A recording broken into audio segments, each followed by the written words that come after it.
Good morning all, welcome back. हमारा जो आज का टॉपिक है वो है इंटरपर्सनल अट्रैक्शन या फिर इसे हम अंतरवैयक्तिक आकर्षण भी कहते हैं। आकर्षण बेसिकली होता क्या है? ये एक तरह का फोर्स है, एक ताकत है जो कि लोगों को अपनी तरफ खींचता है। और अट्रैक्शन जो है एक ब्रॉडर टर्म है और इसका मतलब है बेसिकली अपने फ्रेंड्स के लिए एक लाइकिंग होना या दूसरों के प्रति पॉजिटिव थॉट्स का होना। और दो तरह के अंतरवैयक्तिक आकर्षण होते हैं। पहला है फ्रेंडशिप यानी दोस्ती और दूसरा है लव यानी प्यार।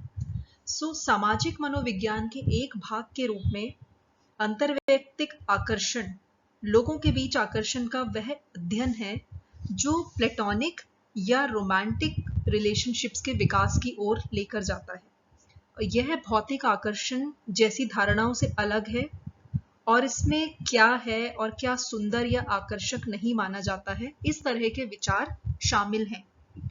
सामाजिक मनोविज्ञान के अध्ययन में जब हम बात करते हैं तो पारस्परिक आकर्षण या अंतरवैयक्तिक आकर्षण इस बात से संबंधित है कि कोई व्यक्ति किसी को कितना पसंद, नापसंद या घृणा करता है।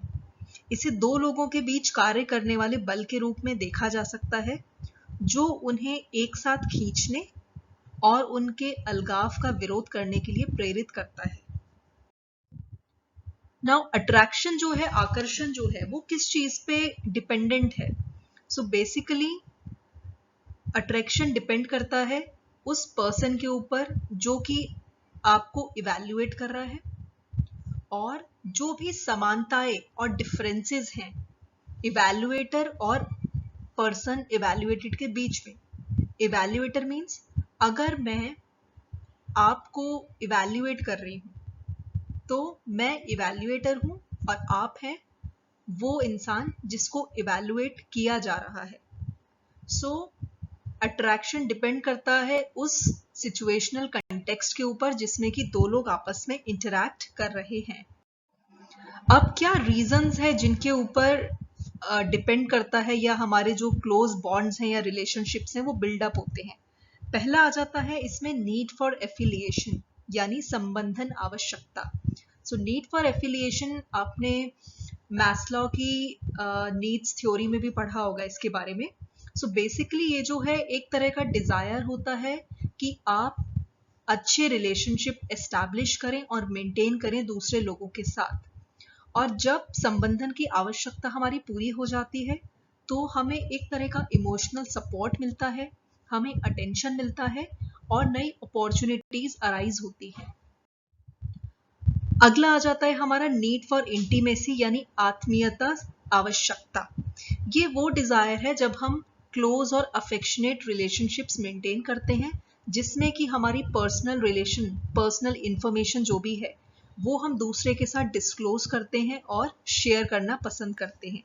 इसमें आ जाता है आपका intimacy with friends and lovers, क्योंकि जो आपके बहुत करीबी होते हैं, जो आपके बहुत क्लोज बॉन्डेड होते हैं, बहुत खास लोग, आप सिर्फ उन्हीं के साथ अपनी पर्सनल इंफॉर्मेशन को शेयर करते हैं या डिस्क्लोज करना पसंद करते हैं। इंटरपर्सनल अट्रैक्शन को हम किस तरह से डिफाइन करेंगे? यह वो इवैल्यूएशन है when one person makes of another along a dimension that ranges from strong liking to dislike. This is a definition which is basically given by Baron and Byrne in 2000.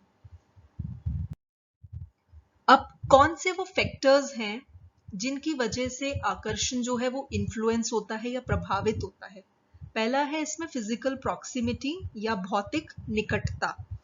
तो physical proximity और physical immediacy जो है ये एक बहुत important determinant है या निर्धारक है आकर्षण का, स्पेशली जब किसी नए रिश्ते की शुरुआत होती है। और फिजिकल प्रॉक्सिमिटी फैसिलिटेट करता है फेमिलियरिटी को, क्योंकि अगर हम फेमिलियर हैं सामने वाले इंसान के प्रति तो हमारा कांस्टेंट एक्सपोजर होगा उसके साथ।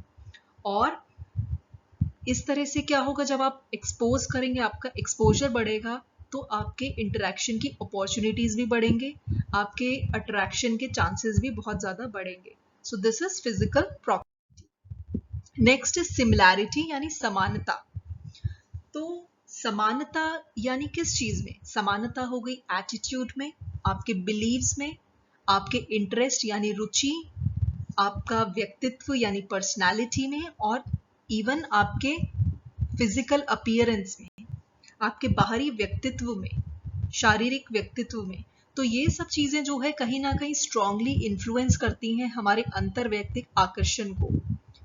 और यहाँ पर सिर्फ एटीट्यूड की सिमिलैरिटी की बात नहीं हो रही है, बल्कि कितनी क्वांटिटी में वो एटीट्यूड सिमिलर हैं, कितने परसेंटेज में, और कितना इंपॉर्टेंस है उन एटीट्यूड्स का, वो ज्यादा मायने रखता है इंटरपर्सनल अट्रैक्शन में।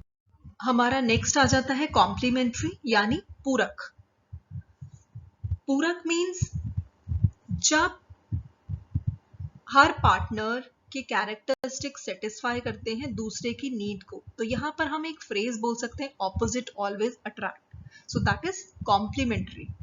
यहां पर क्या है, पार्टनर्स एग्री करते हैं कि वो एक पूरा कंट्रोल एक्सरसाइज करेंगे कुछ पर्टिकुलर एरियाज पे, चाहे वो पैसे का मैटर हो, चाहे वो अपने घर से रिलेटेड कोई भी प्रॉब्लम हो, तो वो अपनी हर प्रॉब्लम आपस में शेयर करते हैं, डिस्कस करते हैं और उसका एक प्रोबेबल आउटकम निकालते हैं। So that is called as complementary. Next is physical attractiveness. So यहाँ पर क्या है, यानी यहाँ पे रिसर्च बताता है कि हम लोग फिजिकल अट्रैक्टिव लोगों को ज्यादा अपीलिंग मानते हैं जब हमारा किसी से इनिशियल कांटेक्ट होता है, तो because that is first impression is the last impression. तो हम जब किसी का भी एक इंप्रेशन फॉर्म करते हैं या एक परसेप्शन फॉर्म करते हैं, तो हम उसके फिजिकल अपीयरेंस को देख के ही उसके बारे में एक धारणा बना लेते हैं। और वो कौन से डायमेंशंस है फिजिकल अट्रैक्टिवनेस के जिसके बेसिस पर ये सब होता है, उसमें आ जाता है आपका फेशियल एक्सप्रेशन यानी आपके चेहरे के हाव भाव, जिसमें क्या होता है, फेशियली जो लोग अट्रैक्टिव होते हैं हम उनको ये परसीव करते हैं कि ऐसे लोग बहुत वार्म होते हैं, ऑनेस्ट होते हैं और बहुत इजी गोइंग टाइप्स हैं, इन्हें अपनी लाइफ को एंजॉय करना बहुत पसंद होता है। देन नेक्स्ट डायमेंशन आ जाता है फिजिकल अट्रैक्टिवनेस का फिजिक। फिजिक में जहां पर हम बॉडीली एट्रीब्यूट्स को या बॉडी के जो कैरेक्टरिस्टिक्स हैं उनको हम बहुत ज्यादा अट्रैक्टिव कंसिडर करते हैं। नेक्स्ट आ जाता है रेसिप्रोकल अट्रैक्शन यानी पारस्परिक आकर्षण। इसमें क्या है, हम लोग उन लोगों के प्रति अट्रैक्ट होते हैं जिनको हम मानते हैं कि वो भी हमारी तरफ उतने ही आकर्षित या अट्रैक्टेड हैं। So conversely there are people who don't like who like you and vice versa is the case. So reciprocal liking जो है वो बेसिकली बिल्डअप होता है अट्रैक्टिवनेस पे, और जो लोग हमें अप्रूव कर देते हैं वो कहीं ना कहीं हमारे सेल्फ एस्टीम को इंक्रीज करने में हमारा हेल्प कर रहे हैं। नेक्स्ट इज कॉम्पिटेंस यानी क्षमता। इसका मतलब है कि हम उन लोगों के आसपास रहना ज्यादा पसंद करते हैं जो लोग बहुत ही टैलेंटेड हैं और इंटेलिजेंट हैं। प्रोबेबली उनका जो टैलेंट का लेवल है और जो उनका स्किल है वो बहुत ज्यादा हाई है। सो इस तरह के लोगों के प्रति हम बहुत ज्यादा अट्रैक्टिव फील करते हैं। So these are the factors that influence attraction. Thank you so much.